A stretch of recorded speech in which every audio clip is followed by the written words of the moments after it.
c'est un marathon, ce sont des journées très longues. En fait, il y a eu beaucoup de répétitions, parce que nous, généralement, si on fait un concert, on répète 2 ou 3 heures, mais là, il y avait des répétitions pour les lumières, pour tout, même pour les parfums, mais c'est un projet dont on parle depuis, je ne sais pas exactement, mais plusieurs mois, en fait.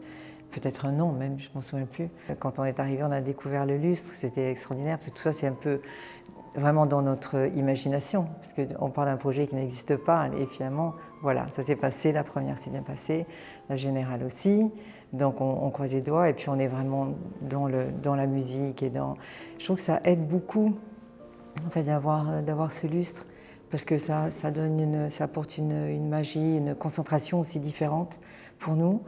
Les gens sont autour de nous, et il y a les parfums aussi, le parfum qui finit par envelopper la musique. Enfin, c'est étonnant comme ce qu'on ressent. C'est assez différent, c'est pas un concert, c'est autre chose. C'est pas du théâtre, c'est pas l'opéra. En plus, on joue La Belle et la Bête, Orphée, Les Enfants Terribles, et nous, c'est juste voilà, des suites pour de piano. Mais on y croit, c'est vrai que ça nous aide à se mettre dans ce monde de magie.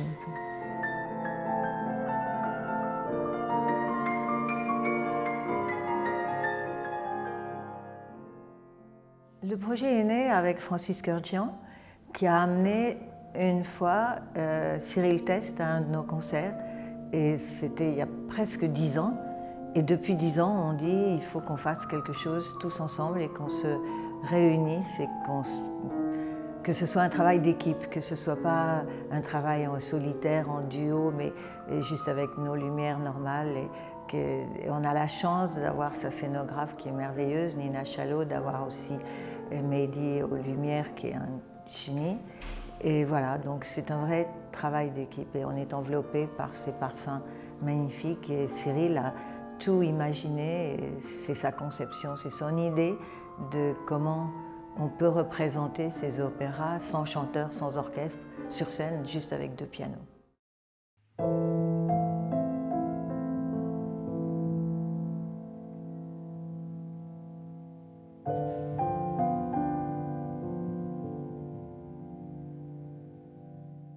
Déjà cette lumière, et en fait on la regarde pas, on ne peut pas vraiment regarder le lustre, mais on sait tout ce qui se passe au-dessus des pianos. On l'a regardé un petit peu au début et ça crée une atmosphère, et c'est ce qu'on réclame souvent d'ailleurs pour nos concerts, qu'il y ait des lumières, parce que c'est vrai que c'est important la lumière. Parfois il y a juste trop de lumière, même que ce soit juste très peu de lumière, c'est beaucoup plus beau et ça aide à se concentrer. Et dans nos concerts, souvent on joue à 2 pianos ou on joue à 4 mains. Et moi j'aime bien quand on n'éclaire pas le piano qui ne joue pas quand on est à 4 mains, c'est pas nécessaire. Donc moins il y a de lumière et quand c'est plus intime. Et donc oui, c'est sûr que c'est très différent en fait. Et pourtant c'est pas tellement différent, mais pourtant c'est très différent.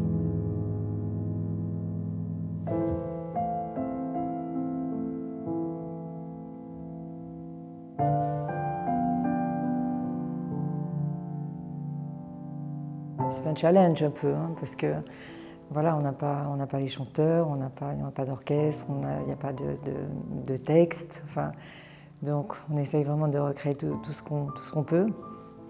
Et surtout ça, moi j'ai revu le film, par exemple La Belle et la Bête, qui est extraordinaire. Donc c'est vrai que j'ai ces images maintenant de ces bras qui tiennent les chandeliers, c'est incroyable. L'époque, lorsque Cocteau a fait ça, ce film, c'est vraiment magnifique. Donc on a toutes ces images et ça nous aide en fait, ça nous aide beaucoup. Et chaque opéra est différent, parce que La Belle et la Bête, c'est une très belle histoire d'amour en fait. Donc c'est sûr que lorsqu'on joue Les Enfants Terribles, c'est pas du tout le même sentiment que La Belle et la Bête ou Orphée. Quand on commence ce concert, on commence un voyage et il va se passer beaucoup de choses et il faut arriver assez rapidement dans toutes ces petites pièces à changer de caractère voilà, c'est ce qui est intéressant.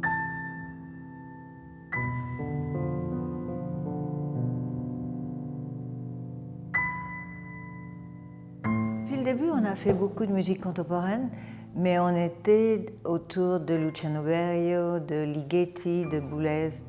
On avait d'autres circuits. Et cette musique-là, on est responsable de ça, nous est restée complètement inconnue. Donc on a fait la découverte de tout ce grand courant minimaliste en 2011, lorsqu'on a préparé un festival à la demande de Igor Toroni-Lalish. On a préparé ça à Londres sur 3 soirs. Donc à ce moment-là, on a reçu toutes les partitions possibles, on a fait notre choix et on a découvert beaucoup de compositeurs qu'on ignorait complètement, comme Howard Scampton. Et ça a été vraiment un parcours très intéressant et très créatif parce que voilà, on avait fait énormément de musique, on a toujours fait des projets nouveaux, mais pas dans cette direction-là. Alors depuis 2011, on est beaucoup dans cette direction-là.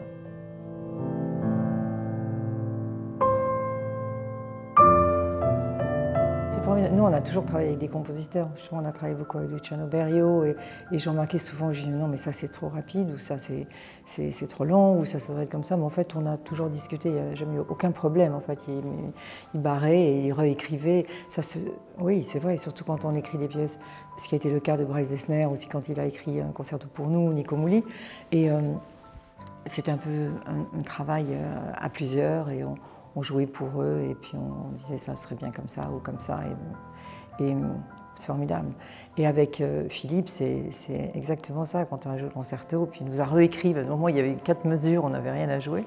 Alors il dit, ah vous jouez pas? Ah non mais je vais écrire quelque chose. On a écrit, c'était drôle. Et après on lui posait des questions et on a envie de lui poser 1000 questions évidemment.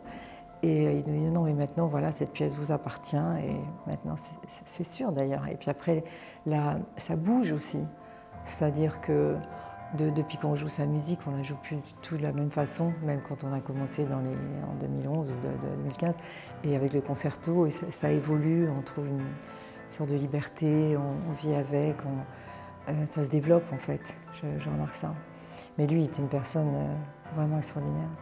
Et quand on l'a rencontré, il avait déjà près de 80 ans. Et puis il nous disait non, vous devez absolument jouer Les Enfants Terribles. Et puis bon, il faut qu'on parle de nos projets dans le futur. Alors puis après, il a rigolé parce que c'était beau. Il est très joyeux en fait. Il est une très très belle personne. Et moi, je recommande toujours de lire son livre parce que c'est tellement extraordinaire toute sa vie, le récit, tout ce qu'il a fait, tout ce qu'il a. Ça n'a pas été facile pour lui, pas du tout. Et c'est vraiment très très intéressant. De toute façon, depuis que j'ai lu ce livre, c'est vrai que voilà, je comprends beaucoup mieux Philippe, sa musique, sa vie. Enfin, ouais, je pense que c'est vraiment très très important, il faut le lire.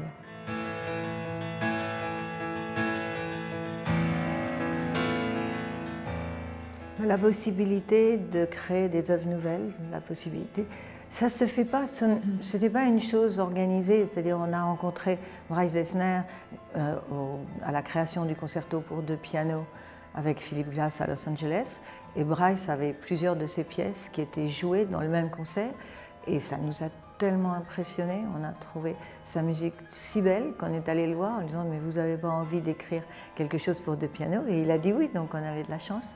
Et après, grâce à Bryce Dessner, on a rencontré Nico Mouli, qui était là à son mariage, et on était au mariage de Bryce, avec Pauline, qui est une chanteuse formidable et qui est française. Et ça s'est fait comme ça. Ce sont vraiment des rencontres, des coups de cœur, des coups de foudre.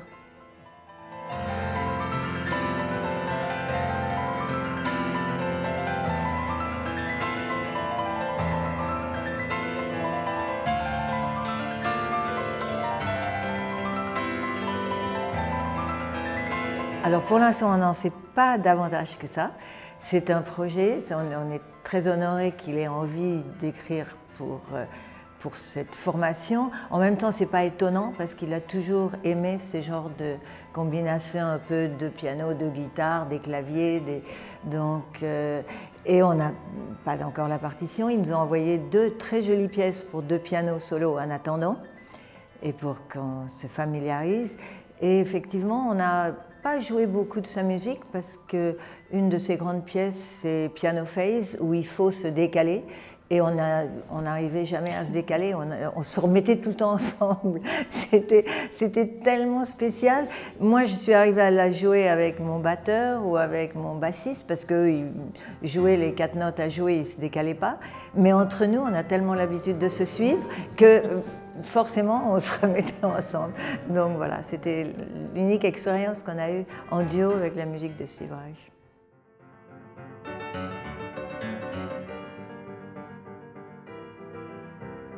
Dream House Quartet est né de la suite de Minimalist Dream House, c'est-à-dire qu'on avait fait le tour avec ce groupe où on avait vraiment des super musiciens avec Raphaël Séguiné à la batterie, avec David Chalmin à la guitare, à l'électronique. On avait exploré énormément de compositeurs, énormément de styles, et on avait envie de se recentrer un peu et de faire davantage de musique nouvelle, de musique écrite pour nous.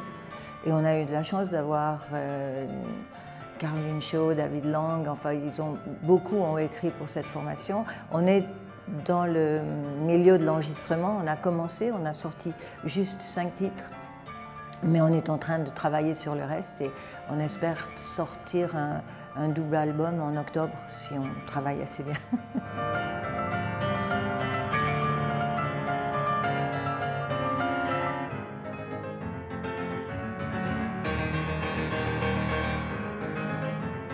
Sa rencontre avec sa musique, c'était grâce à Michel Berhoff, qui jouait les 20 regards sur Enfant Jésus. C'était prodigieux, il devait avoir, je sais pas, 15 ans ou 16 ans. C'était phénoménal, vraiment phénoménal. Et on l'avait entendu en concert, parce que c'est très important toujours d'aller au concert. Mais bon, on avait aussi envie d'écouter d'autres musiques que les ballades de Chopin, qu'on entendait beaucoup au conservatoire. Et vraiment, on a eu un choc. Et Michel nous a offert la partition des Visions d'Amen. Voilà, pour 2 pianos. Il me dit, voilà, si vous aimez sa musique, vous devez jouer ça. Et on a travaillé, parce que c'est une pièce d'une difficulté absolument incroyable. Et on a travaillé à ce moment-là avec Jean Hubot, qui était un professeur que j'aimais beaucoup. À Paris, il n'a pas eu beaucoup. Et il était formidable. Et en fait, pendant qu'on travaillait, Olivier Messiaen est passé, parce qu'il enseignait la composition au conservatoire.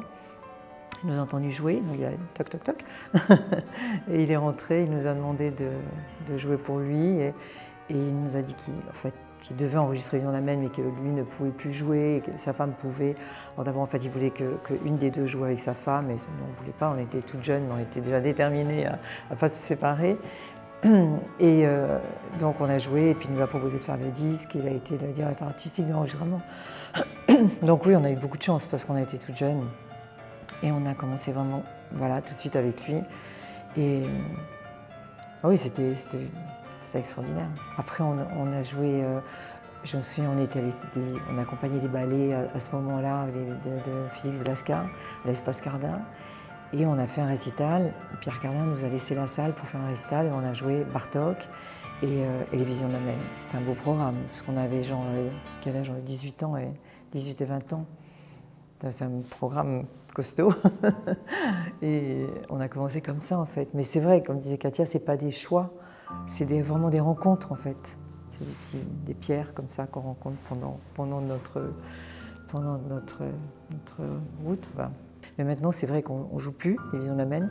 Ce sera un énorme travail de le reprendre. Enfin bon, ça, c'est pas grave, parce qu'on fait beaucoup de choses, justement, de musique nouvelle. Mais c'est justement comme on joue aussi les compositeurs de maintenant, etc. Donc on n'a plus vraiment le temps de rejouer tout ce qu'on a joué, en fait, quand on a commencé. Comme les structures de Boulez, je ne crois pas que je les rejouais.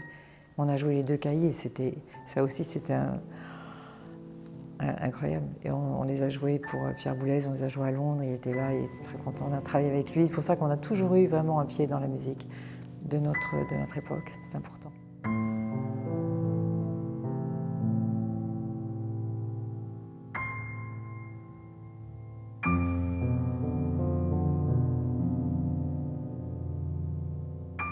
Peut-être, probablement. Et puis alors, je vais vous dire, même la force physique, parce que Concerto de Berio, par exemple, c'est une force avec toute la fin, avec que les accords alternés.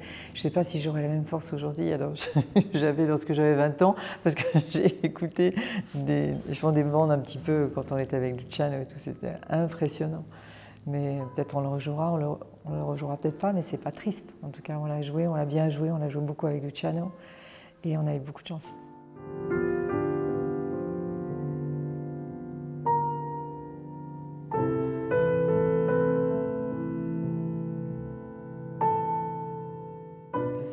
Puis je crois que c'est un peu l'apprentissage, c'est de tout. Aussi, c'est de la discipline qu'elle nous a donnée, pas seulement de travailler la musique, mais de quelle façon l'aborder. Puis quand on travaillait, puis elle sentait qu'on était fatigué, tu dis bon, bah alors il vaut mieux arrêter, si tu es fatigué, moi je perds mon temps aussi, toi aussi. Donc elle était très tendre et en même temps très, très, pas dure, c'est pas le mot, mais voilà, elle voulait que les choses soient bien faites et elle nous a vraiment appris, oui, certaines disciplines.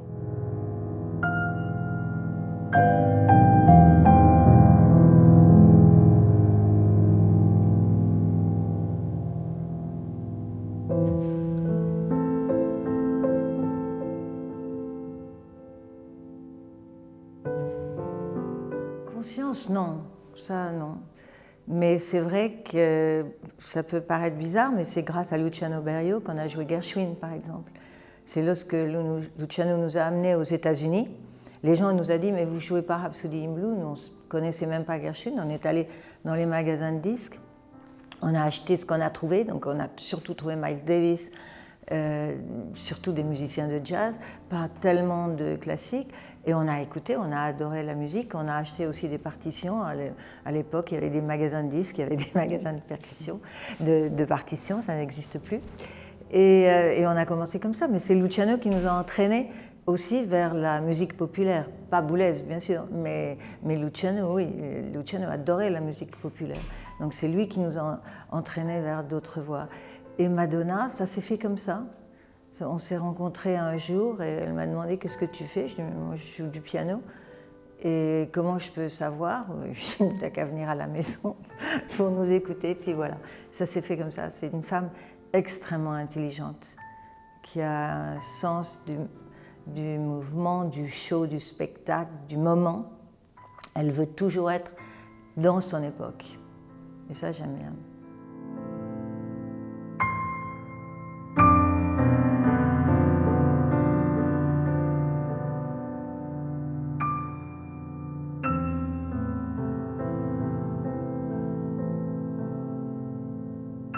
Je ne sais pas s'il y a vraiment un secret pour ça.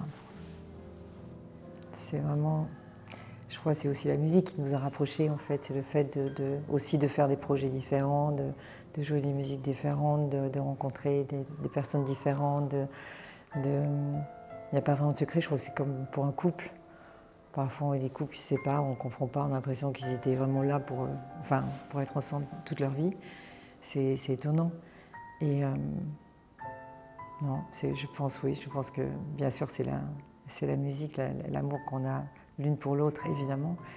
Et puis le fait qu'on soit arrivé à Paris comme ça tellement jeune, parce que mes parents restaient sur la côte basque, en fait ils avaient pris un tout petit appartement pour nous, pour qu'on puisse travailler, parce que sur la côte basque il n'y avait vraiment rien qu'on puisse faire, donc, pour qu'on puisse être au conservatoire de Paris, etc.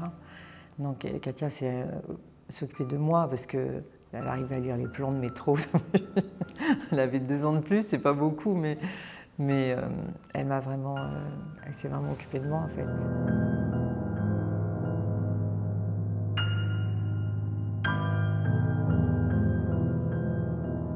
C'est une question sur le regard sur les femmes en général. Je crois quand même qu'on a progressé.